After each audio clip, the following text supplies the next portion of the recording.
But their world is very different.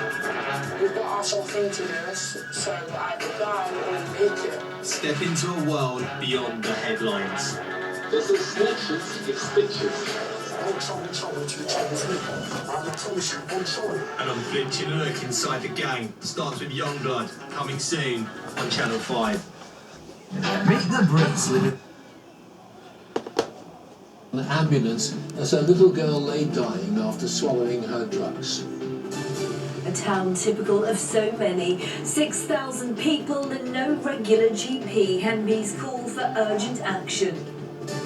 Pacts and deals, plans to form an anti-conservative alliance in Brighton take shape. Tories say it's a coalition of chaos. And whilst it's meant that we've had to get our gloves and coats out again, I'll be finding out why the recent frosty few days is good news for the region's bluebells.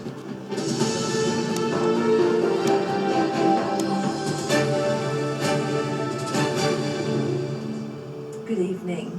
A mother from Dover who sat watching the Jeremy Kyle show on TV while her 2-year-old daughter lay dying after swallowing her drugs has been jailed for 3 years. Lucy King only called the ambulance hours after her daughter drank the methadone, a heroin substitute. But by then, little Frankie had stopped breathing and her lips were blue. From Maidstone Crown Court, John Ryle. Lucy King sat in the dock with her head in her hands as the jury gave its verdict, guilty of manslaughter by gross negligence.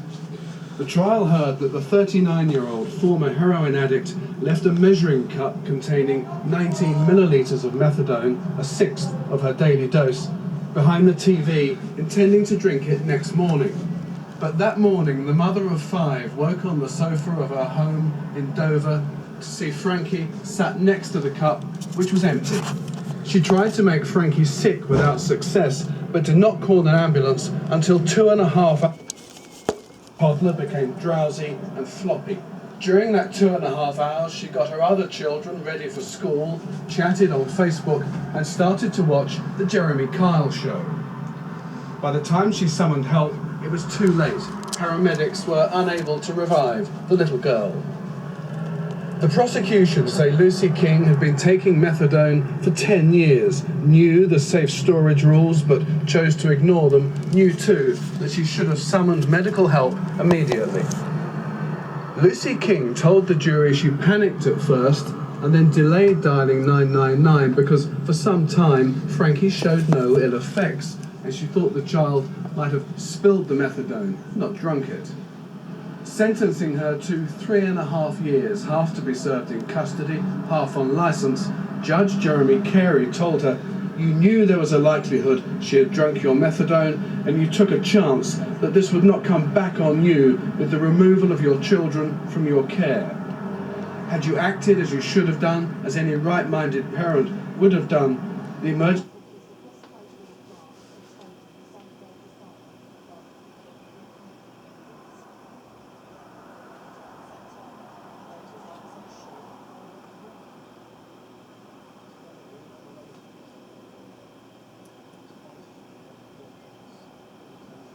Becoming more and more difficult. Yes, doctors are shutting their practices. Earlier this year, we reported how 4 GPs in one area of Brighton alone were closing their doors for the last time. But even where GP surgeries are staying open, their longer lunch breaks, lack of weekend working and shorter hours mean it's just not practical to see a doctor. Well, today's report by the House of Commons Public Accounts Committee says it's clear who is... He's in a location which has recently been subject to a terrorist attack. You got some? Haven't really got an idea of how many appointments are currently being offered or how many GPs are opening between the hours of 8 and 6 every weekday. And if they don't have a grip on that, how can they plan for a new injection of cash? Well, we've been to one GP surgery where there are 6,000 patients, no permanent GPs, and every day a 3-hour lunch break. So how do local people cope? Ian McBride reports from Iwade near Sittingbourne. The last time Graham Pungenti went to the surgery in his village, it wasn't a happy experience. The particular nurse that we saw was extremely frustrated because she knew that there was a problem, but she couldn't refer to a doctor to confirm or deny that or get an opinion. And her frustration came out as, this isn't good enough because there isn't a doctor in the building and we won't have a doctor Monday, Tuesday or Wednesday. And he's not alone. iWade's Facebook page is full of complaints about the lack of permanent doctors. I have a sister with complex medical needs, and a lot of the doctors who were there knew her inside out, and obviously now going up there, you're having to reread all of her history to them in order for them to make a diagnosis. I just think it's a bit of a joke at the moment. There's just no appointments here, and I've heard the horror stories, so I just go and see Arlen now. Something that everyone needs is a local doctor, somebody that you sort of get to know, really, isn't it? It's been an ongoing issue for a long, long time now, and it's just getting worse and worse. Officially, iWade is a village, but its population has almost doubled in the last 6 years, and more homes are being built. This is the only doctor's practice here.